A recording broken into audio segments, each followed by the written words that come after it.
Live from Fargo and serving you on TV, online, and on the go. This is Valley News Live at 5.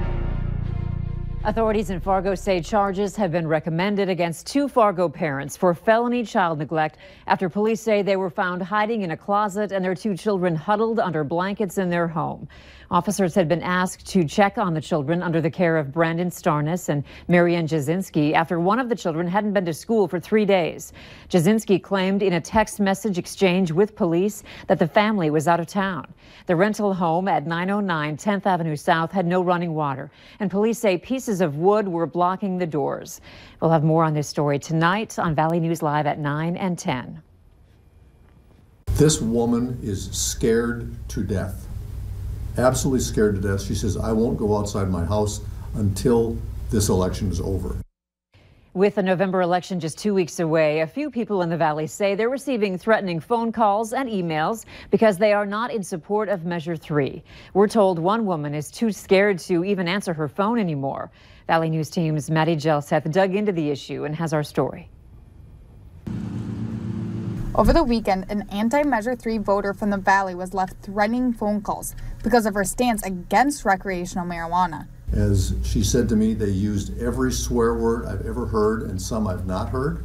And those calls have scared her from showing her face. They threatened that if I didn't stop passing out brochures around my small town, something was going to happen to me. Police say the woman reported that one caller left a message saying that once this measure passes, he'll have a smoke with her daughter. Robinson says these aren't the first threatening messages that the opposition has received. It's absolutely intimidating, scare tactics, off the charts harassment. As our chairman says, it's simply got to stop. David Owen, the chairman of Legalize ND, agrees with Robinson that it needs to stop on both sides. Some people are even concerned that they'll be in danger if they show their support to vote no against recreational marijuana.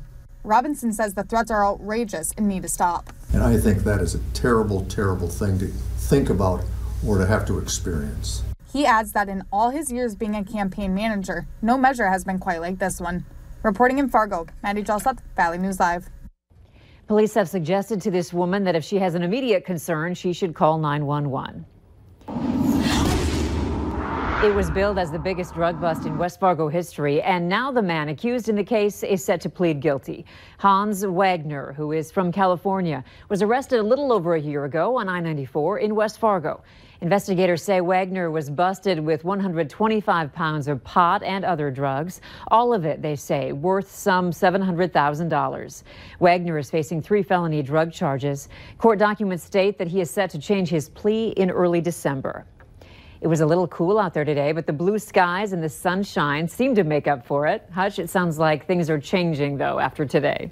Yeah, we'll be seeing some changes overnight and chilly to start the day. Many of you in the teens, but hardly a cloud out there right now. The radar extremely quiet across our region with temperatures, though, cool in the 40s in Badette and Thief River Falls, 45 Fargo, Grand Forks 44, and it is Aberdeen 53. As we go through the overnight hours, south winds increase. We'll see increasing clouds as well, and that will keep us from getting as cold, but thanks to the winds, it will still be wind chilly. Air temperatures, by the way, generally in the 30s west of the Red River and in the 20s to the east. So get out and enjoy this evening. Those changes in the form of clouds will bring rain chances to our midweek forecast. Details on that here in a few moments. All right, thank you, Hutch. The Minnesota man charged in a fatal shooting at McDonald's has waived extradition and will arrive in Fargo to face charges.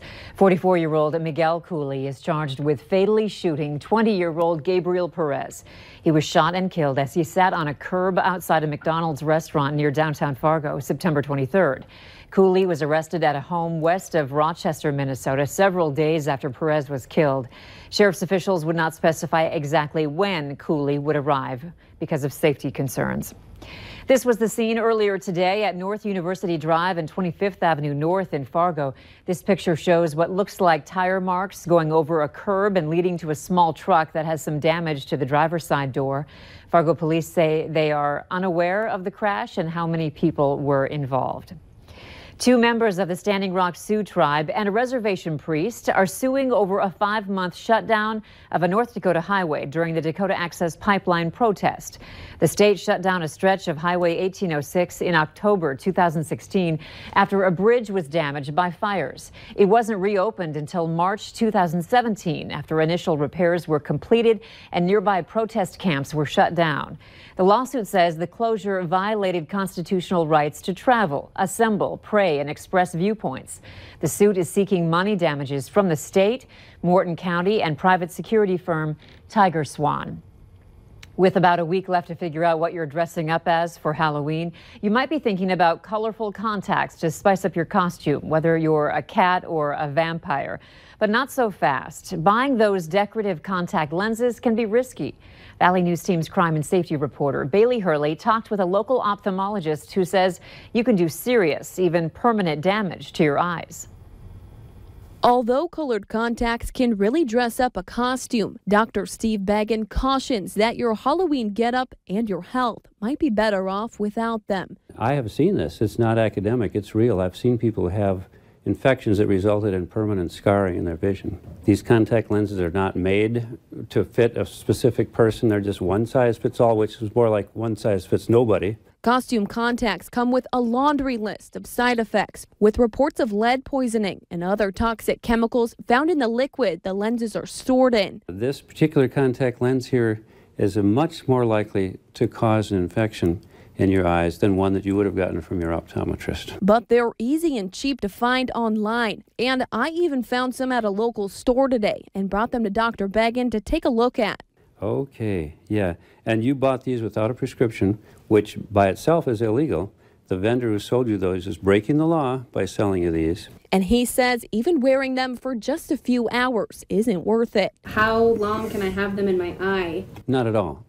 I'm sorry, you're not supposed to wear these at all.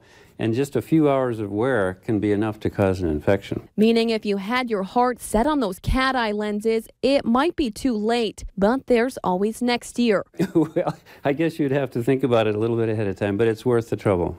In Fargo, Bailey Hurley, Valley News Live. Dr. Baggin says most eye doctors in the Valley can order FDA-approved costume contact lenses for you, adding that if you buy any online, the site should only sell you lenses that come with a prescription. Fargo police are warning you about a scam targeting parents of high school students preparing for college. Police say the scammers claim to be from the College Board and the organization responsible for the PSAT and SAT tests. The scammers apparently call or email you asking for credit card numbers so they can send SAT prep materials that the student has supposedly requested. The scammers ask for the student's name, address, and phone number.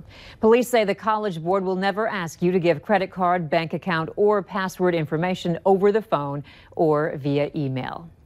Officials are reporting an outbreak of a mild form of bird flu in turkeys in Kandiyohi County of west central Minnesota. The World Organization for Animal Health says routine surveillance testing on Monday has confirmed the presence of the N5N2 virus in a flock of 40,000 turkeys in Minnesota's top turkey-producing county. The virus originated in wild birds. That flock has been quarantined but has shown no signs of illness. The farms will be allowed to market the birds. Before pulling out the tools to start carving your pumpkins, you might consider decorating in other ways. If you're struggling to figure out what to do with those mini pumpkins, why not turn them into donuts? Recycling old tissue paper or fake flowers could turn a pumpkin into a unicorn.